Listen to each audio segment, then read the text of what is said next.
Arestado sa isinagawang drug by bus operation ng kapulisan ang dating miyembro ng Binhi Band at isa pang individual sa 2nd Street Juntado Subdivision, Barangay Kalumpang, Molo, Iloilo City. Nito lamang ika-22 ng Oktubre taong kasalukuyan.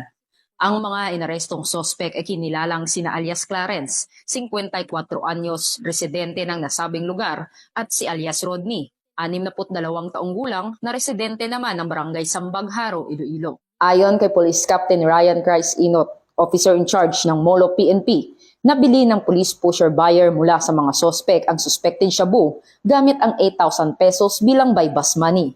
Nakumpiska rin ang 8 plastic sachet na naglalaman ng hinihinalang iligal na droga na may timbang na humigit kumulang 62 grams na may market value na tinatayang 421,600 pesos. Patuloy pang iniimbestigahan ng mga kapulisan kung saan kinuha ng mga sospek ang kanilang supply ng iligal na droga. Ang Iloilo City PNP ay patuloy na nagsusumikap upang panagutin ang mga lumalabag sa batas at mapanatili ang kaligtasan ng bawat isa sa komunidad. Ang kanilang mga pagsisikap ay bahagi ng hangarin na makamit ang isang mas maunlad at ligtas na bagong Pilipinas. Mula rito sa Police Regional Office 6, ako ang inyong PNN Correspondent Patrolwoman Justin Mejaliores. Alagad ng batas, tagataguyod ng balitang pulis.